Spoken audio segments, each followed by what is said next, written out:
Olá, tudo bem? Hoje nós estamos aqui para tratar a respeito das providências preliminares e do saneamento do processo. Então nós já encerramos a fase postulatória dentro do procedimento comum e agora vamos passar a tratar dessa nova fase, que é uma fase em que o processo será posto em ordem, em que o processo será organizado para que ele possa ou se encerrar neste momento processual ou então prosseguir de forma ordenada. E nós vamos começar a tratar a respeito disso no artigo 348 do Código de Processo Civil, que fala a respeito da especificação de provas pelo autor. Vamos ler o que diz o artigo? Se o réu não contestar a ação, o juiz, verificando a inocorrência do efeito da revelia, previsto no artigo 344, ordenará que o autor especifique as provas que pretenda produzir, se ainda não as tiver indicado. Ou seja, nós vamos aplicar o dispositivo desse artigo sempre que o réu não tiver apresentado a sua defesa, ou seja, sempre que ele for revel, mas que não tenha ocorrido o efeito da confissão ficta, ou seja, os fatos alegados pelo autor ainda não podem ser considerados verdadeiros, mesmo que tenha ocorrido a revelia. Nós sabemos já que a revelia nem sempre implicará na confissão ficta dos fatos alegados pelo autor. Então, em determinados casos, haverá necessidade de produção de provas. Se ocorrer a revelia, não ocorrer o efeito da confissão ficta, ou seja, os fatos alegados pelo autor não forem considerados verdadeiros tão somente por conta da revelia, o juiz determinará que o autor especifique as provas com as quais ele pretende provar o que ele alegou, certo? Mesmo que, então, se o réu não contestou a ação, é provável ou é possível que o juiz determine a possibilidade de o autor informar as provas com as quais ele pretende produzir, ou as provas que ele pretende produzir para poder comprovar os fatos alegados por ele, ok? O artigo 349 ainda trata sobre a especificação de provas, sobre essa providência preliminar a ser tomada no processo. Vamos ver o que ele diz?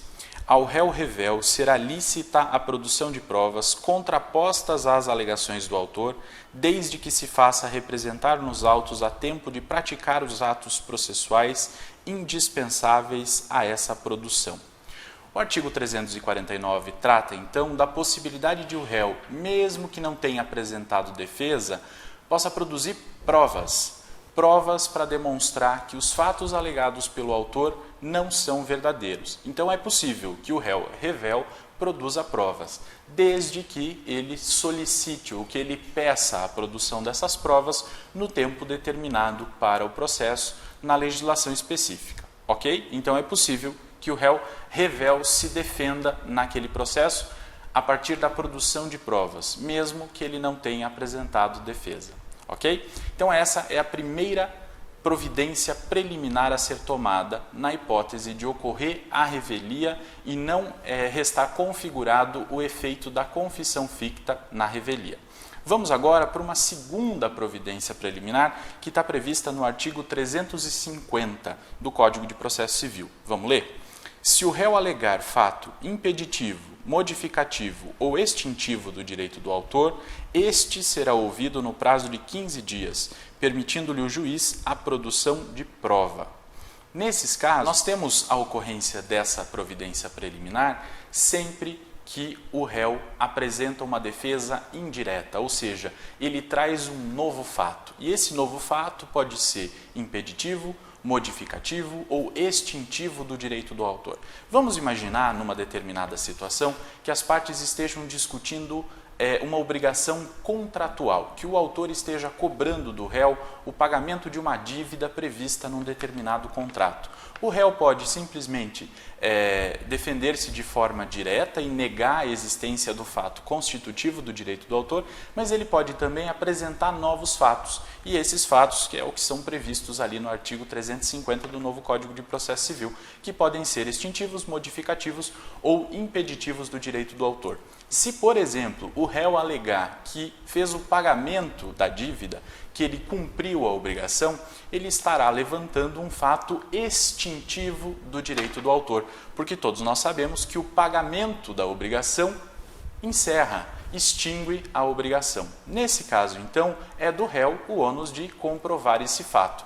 Se o réu alegar esse fato na sua contestação, por força do previsto no artigo 350, o juiz vai abrir prazo para que o autor possa se manifestar a respeito desse fato novo trazido pelo réu. Além disso, o réu pode alegar um fato modificativo. Ele pode alegar, por exemplo, que houve um parcelamento daquela dívida e que houve já o pagamento parcial da dívida. Então, o autor estava cobrando uma dívida de 100, o réu alega na sua contestação que fez o pagamento de 50 e que o restante foi parcelado. Isso vai modificar o pedido do autor. É um fato que vai implicar na modificação do que o autor tenha pedido. É um fato novo e é do réu o ônus de comprovar esse fato novo que ele trouxe aos autos do processo.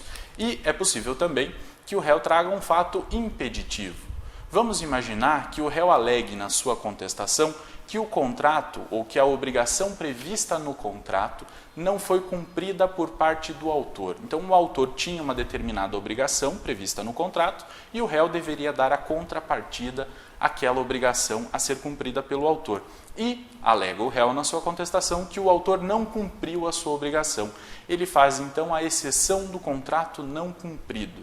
É uma espécie de fato impeditivo do direito do autor. Então, sempre que isso acontecer, nós estaremos diante de uma defesa indireta, que é aquele tipo de defesa em que o réu alega um fato novo, modificativo, extintivo ou impeditivo do direito do autor. Então, nós vamos aplicar o disposto no artigo 350, que é aquele que determina, por força do princípio do contraditório, que o juiz abra o prazo de 15 dias para que o autor se manifeste a respeito daquele fato alegado pelo réu.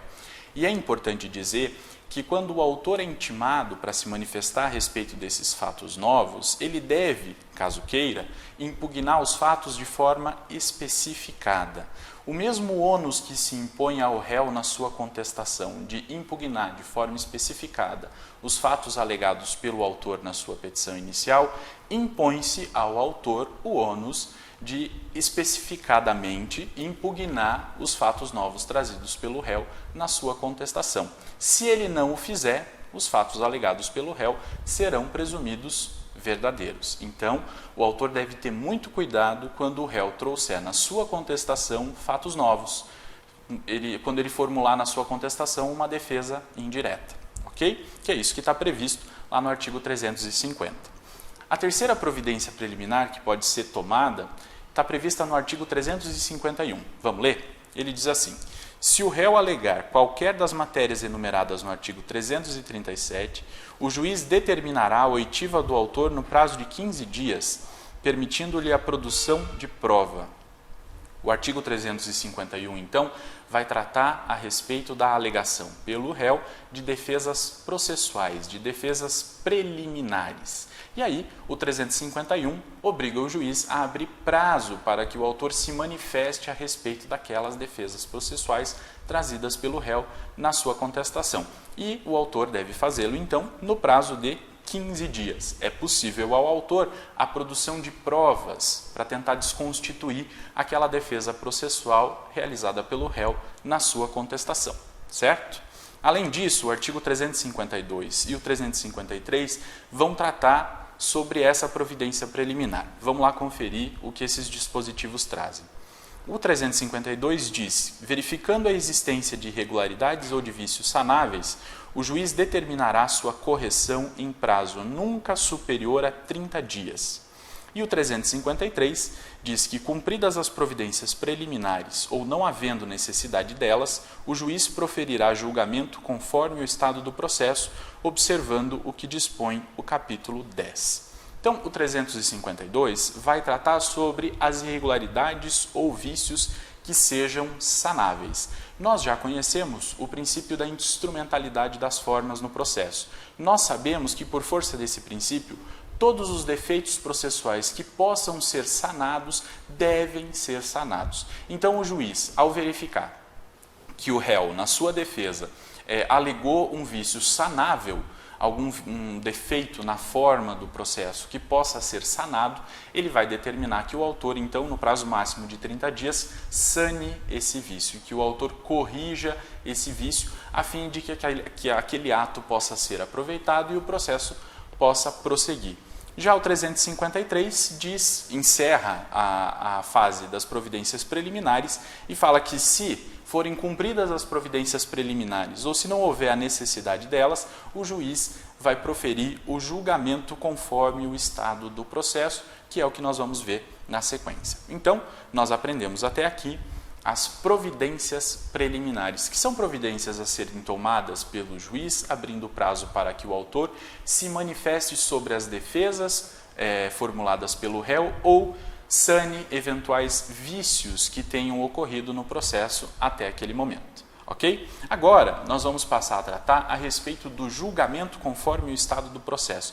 E ele pode ser, naquele momento, o juiz pode julgar o processo e extingui-lo, pode, além disso, julgar antecipadamente o mérito ou julgar o mérito de forma antecipada, mas parcialmente apenas. São as três possibilidades de julgamento conforme o estado do processo. Então, a rigor, um processo deve seguir o rito após as providências preliminares. O processo deveria abrir-se para a sua fase instrutória, que é a fase de produção de provas. Entretanto, se não houver a possibilidade ou a necessidade de produção de provas, é possível que o processo seja extinto naquele momento, com ou sem o julgamento do mérito. Então, nós vamos ver essas hipóteses de julgamento conforme o estado do processo a partir de agora. O artigo 354 fala para a gente o seguinte: ocorrendo qualquer das hipóteses previstas nos artigos 485 e 487, incisos 2 e 3, o juiz proferirá sentença. E o parágrafo único diz que a decisão a que se refere o caput pode dizer respeito a apenas parcela do processo, caso em que será impugnável por agravo de instrumento. Então, aqui nós estaremos tratando a respeito das hipóteses de extinção do processo, conforme as hipóteses previstas nos artigos 485 e 487, 2 e 3 do novo CPC. O artigo 485 vai tratar daquelas hipóteses em que o processo é extinto sem análise de mérito. Então, ele vai listar as hipóteses de sentenças processuais, ou seja, aquelas que extinguem o processo sem que o juiz analise sobre a quem pertence aquele direito material que está sendo discutido naquela demanda. Já o artigo 487, no seu inciso 2º, vai tratar a respeito da extinção do processo em razão da prescrição ou da decadência, que são as chamadas falsas sentenças de mérito. Nós sabemos que prescrição e decadência são institutos do direito material, que ofendem, que afetam diretamente o direito material. Se o juiz reconhecer que houve prescrição ou decadência do direito do autor, ele vai extinguir o processo e vai decidir esse processo com análise de mérito, mas não vai entregar o direito ao autor, não vai dizer a quem pertence aquele direito, porque ele está impossibilitado em razão da prescrição ou da decadência.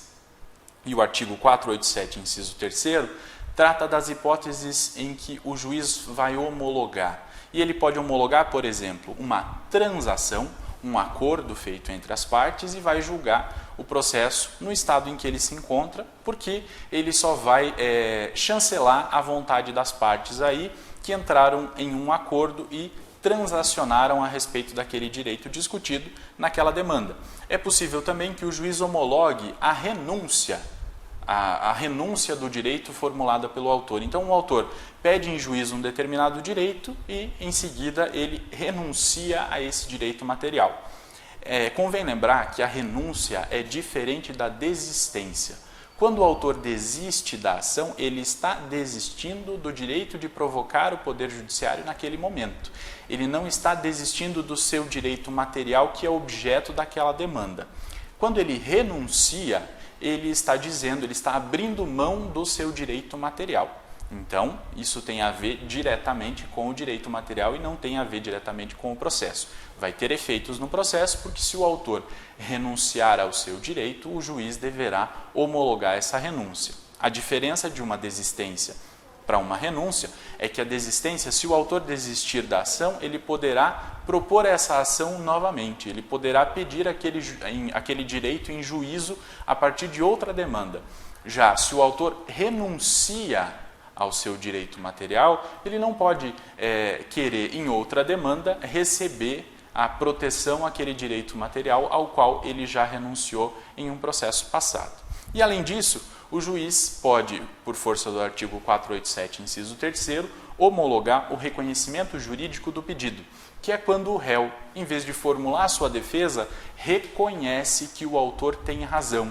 Ele não reconhece apenas a verdade dos fatos alegados pelo autor, ele reconhece mais do que isso. Ele reconhece os fatos e as consequências, ou seja, ele reconhece que o pedido formulado pelo autor é procedente. Então, nesse caso, só vai restar ao juiz a homologação desse reconhecimento jurídico do pedido, e nós estaremos tratando, então, de uma das hipóteses de extinção do processo. Convém lembrar, por força do parágrafo único do artigo 354, que essa extinção pode ser parcial. No caso de nós termos, por exemplo, pedidos cumulados entre si, vários pedidos num mesmo processo, e houver a extinção de apenas um dos pedidos. Então, é possível que haja a extinção parcial daquele processo e ele prosseguirá com relação àquela parte em que não houve nenhum caso de possibilidade de extinção. Ok? Além disso, há possibilidade de julgamento antecipado, que está prevista no artigo 355. Vamos conferir? Diz assim: o juiz julgará antecipadamente o pedido, proferindo sentença com resolução de mérito, quando, inciso 1º, não houver necessidade de produção de provas, inciso 2º, o réu for revel, ocorrer o efeito previsto no artigo 344 e não houver requerimento de prova na forma do artigo 349. Ou seja, o juiz pode antecipar o julgamento de mérito, que em tese só ocorreria depois da fase de instrução, para logo depois da fase postulatória. E vai acontecer essa antecipação do julgamento de mérito sempre que não houver necessidade de produção de outras provas. Se for, por exemplo, um caso que envolva tão somente a necessidade de produção de provas documentais que já foram produzidas pelo autor na inicial e pelo réu na contestação. Então, o juiz vai poder proferir o seu julgamento antecipado do mérito. E o inciso 2º fala do caso em que o réu é revel e ocorreu o efeito da revelia, ou seja, ocorrer o efeito da confissão ficta. Os fatos alegados pelo autor serão considerados verdadeiros. É possível, então, que o juiz promova o julgamento antecipado do mérito. Além disso, o artigo 356 vai tratar da hipótese de julgamento antecipado parcial do mérito. Ele diz o seguinte: o juiz decidirá parcialmente o mérito quando um ou mais dos pedidos formulados ou parcela deles, inciso 1º, mostrar-se incontroverso, inciso 2º, estiver em condições de imediato julgamento nos termos do artigo 355. Ele trata da mesma coisa que tratou o artigo 355, do julgamento antecipado. A diferença é que o artigo 355 tratava do julgamento total, de todo o mérito daquela demanda, enquanto o 356 fala do julgamento parcial do mérito, quando um ou mais pedidos estão maduros, ou seja, podem já ser julgados, ou quando uma parcela do pedido se mostrar incontroversa. Nesse caso, o juiz vai antecipar. E tudo isso tem a ver com a tramitação do processo em tempo razoável, né? Então, se não houver necessidade de discussão a respeito daquele pedido, se ele se mostrou incontroverso, não há razão de se prosseguir na discussão até depois da fase da instrução, se eu tenho a possibilidade de antecipar o julgamento de parcela da demanda. Isso é uma inovação no novo Código de Processo Civil. Okay? A doutrina antes discutia sobre como fazer isso na vigência do Código de Processo Civil de 1973, porque não há no Código de Processo Civil de 1973 um dispositivo que discipline a respeito desse fato específico, da possibilidade de julgamento antecipado parcial do mérito. E esse problema foi resolvido, então, pelo legislador com o novo Código de Processo Civil ao autorizar o juiz a julgar os pedidos que sejam incontroversos ou a parcela desses pedidos que seja incontroversa. Vamos imaginar, por exemplo, que o autor tenha formulado um pedido de condenação do réu ao pagamento de uma dívida de R$30 mil. E, na sua contestação, o réu admite-se devedor de R$10 mil. Ou seja, essa parte, esses R$10 mil do total da dívida de 30, mostrou-se incontroverso. O réu confessou que deve 10 mil reais. Então, nada mais justo que o juiz antecipe o julgamento com relação a isso, porque parcela desse pedido é incontrovérsia e o autor, então, tem direito desde já de receber, porque já está reconhecido pelo devedor a existência da dívida, certo? Se forem superadas as hipóteses de julgamento antecipado do mérito, ou seja, se for necessária a produção de provas, se não for o caso de extinção do processo, se forem tomadas as providências preliminares, então nós entramos em uma outra fase do processo, que é a fase de saneamento. E nada melhor do que verificar o que a doutrina diz a respeito de saneamento para que essa ideia possa ser esclarecida na nossa cabeça. Vamos lá então conferir o que diz o professor Fred Didier Júnior a respeito dessa fase de saneamento. Vem comigo. Note que estamos diante de uma situação em que o órgão jurisdicional terá de resolver o objeto litigioso, mas ainda não há elementos probatórios nos autos que lhe permitam fazer isso. Terá, pois, de preparar o processo para a atividade instrutória. Esta é uma das mais importantes decisões proferidas pelo órgão jurisdicional. A boa organização do processo interfere diretamente na duração razoável do processo e na proteção ao contraditório. Então, quando se fala em saneamento e organização do processo, nós estamos falando na sua preparação, na preparação do processo para o início da atividade instrutória. Ou seja, para o início da fase em que serão produzidas as provas necessárias para esclarecer aquele conflito de interesses e, então, para que o juiz possa, ao final, proferir o seu julgamento dizendo a quem pertence aquele direito sobre o que as partes estão discutindo. Quando se fala em saneamento, lá no artigo 357 do novo CPC, se fala, primeira coisa, na resolução das questões processuais pendentes. Então, se tiver qualquer questão processual que precise ser resolvida, ela deve ser resolvida pelo juiz naquele momento, a fim de que o processo possa prosseguir de forma organizada na sua fase instrutória. A segunda ação a ser tomada no saneamento e na organização do processo é a identificação dos fatos controvertidos e a especificação das provas. Então, o juiz vai delimitar sobre o que as partes estão discutindo. Quais são os fatos que até aquele momento são que são controversos, que demandam a produção de provas. Então o juiz vai ter que analisar a petição inicial, vai ter que analisar a contestação, eventual manifestação do autor após a contestação do réu, para verificar sobre quais fatos pende discussão. Quais fatos que são controversos. Os fatos incontroversos não farão parte da produção de provas. Eu não preciso provar um fato, por exemplo, alegado pelo autor e confessado pelo réu. Não há necessidade de produção de provas sobre esse fato. Há necessidade de produção de provas somente dos fatos sobre os quais haja controvérsia entre as partes. E isso que o juiz vai definir no momento do saneamento. Ele vai dizer quais são os fatos controversos até aquele momento processual. Além disso, vai especificar as provas, vai dizer quais provas devem ser produzidas para provar cada um daqueles fatos. Tudo isso no saneamento. Depois de identificar os fatos controvertidos e especificar as provas a serem produzidas na fase instrutória, o juiz vai, além disso, estabelecer a quem incumbe provar cada um dos fatos. Ou seja, ele vai distribuir os ônus da prova, ele vai distribuir os encargos probatórios entre as partes, para verificar ao autor o que deve o autor provar e o que deve o réu provar naquela demanda, naquela fase instrutória.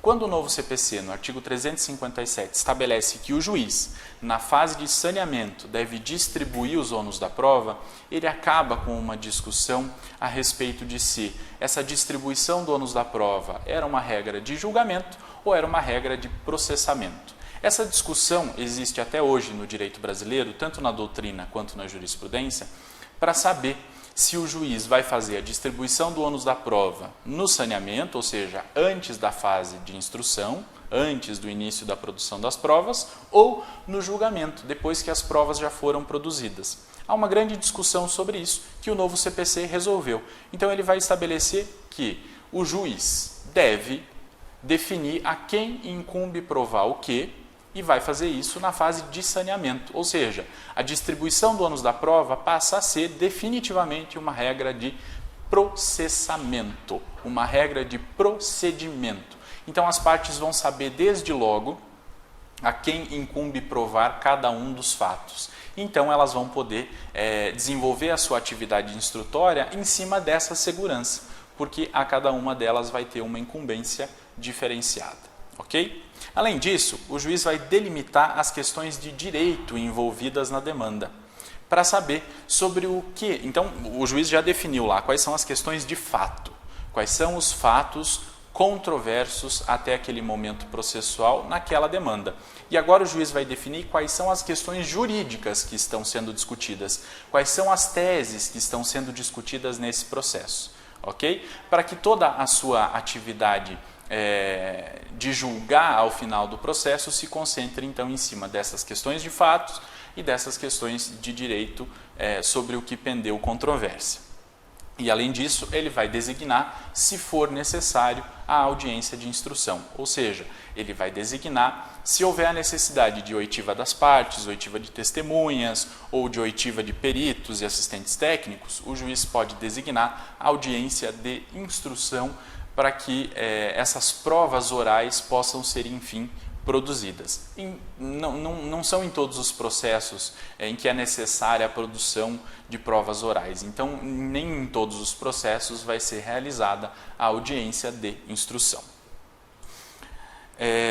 Além disso, o artigo 357, no seu parágrafo 1º, diz o seguinte: realizado o saneamento, as partes têm o direito de pedir esclarecimentos ou solicitar ajustes no prazo comum de 5 dias, fim do qual a decisão se torna estável. No procedimento previsto no Código de Processo Civil de 1973, está prevista a audiência preliminar. Nessa audiência preliminar, o juiz tenta fazer um acordo entre as partes. Se não for possível essa conciliação, parte-se então para o saneamento. E aí, esse saneamento é compartilhado. No novo CPC não há previsão da audiência preliminar. Entretanto, para possibilitar que haja esse saneamento compartilhado, o novo CPC traz alguns dispositivos. Um deles é o previsto no parágrafo 1º do artigo 357. Então, depois que o juiz profere a sua decisão que vai sanear e organizar o feito, é possível que as partes peçam esclarecimentos ou ajustes na decisão, ou seja, é possível que as partes colaborem com o juiz na melhor construção daquela decisão de saneamento e de organização do processo e podem fazê-lo no prazo de 5 dias.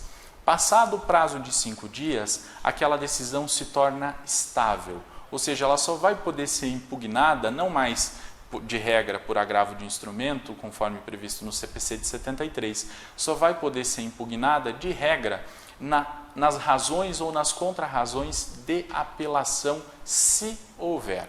Então, só há um caso previsto no Código de Processo Civil de 2015, em que é possível a propositura ou interposição de agravo de instrumento para a decisão que sanear o feito. Nos demais casos não há mais essa possibilidade, ou seja, a regra é que aquela decisão se torne estável e só possa ser impugnada depois da sentença da primeira instância, se houver recurso de apelação, seja nas razões, seja nas contrarrazões.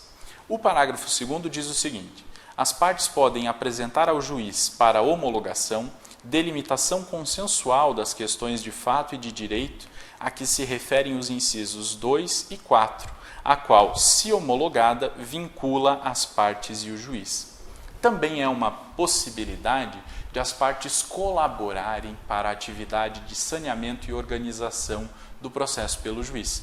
Então, elas podem chegar num acordo entre elas a respeito de quais são as questões de fato e de direito que estão controvertidas naquela demanda e, então, elas poderão apresentá-las ao juiz e o juiz poderá, se entender cabível, homologar esse acordo a respeito da definição das questões fáticas controversas e das questões jurídicas controversas feitas pelas partes. Ok? O parágrafo 3º do artigo 357 diz assim: se a causa apresentar complexidade em matéria de fato ou de direito, deverá o juiz designar audiência para que o saneamento seja feito em cooperação com as partes, oportunidade em que o juiz, se for o caso, convidará as partes a integrar ou esclarecer suas alegações. Esse é um dispositivo inovador do novo CPC e muito importante também, porque ele estabelece a possibilidade de as partes colaborarem de forma efetiva na construção dessa decisão de saneamento. Se o juiz entender que aquela questão, que aquela demanda é muito complexa, ele pode designar uma audiência para que as partes então possam colaborar diretamente com ele na construção da decisão de saneamento, para que elas possam contribuir para a definição das questões controvertidas e a decisão possa então ser melhor construída. E mais, lá no final do parágrafo 3º, ele diz que, se for o caso, o juiz pode convidar as partes a integrar ou esclarecer suas alegações. Na hipótese de a petição inicial ou a contestação ou eventuais outras manifestações das partes nos autos do processo não serem claras o suficiente, é possível então que o juiz peça que as partes esclareçam aquelas suas alegações que não estejam tão claras assim, a fim de que isso colabore para a construção de uma melhor decisão de saneamento e de organização do processo. Ok? Era isso que nós tínhamos para falar sobre as providências preliminares e sobre o saneamento do processo. Na próxima aula nós vamos começar a tratar da teoria da prova e depois analisaremos as provas em espécie. Nos vemos. Até lá!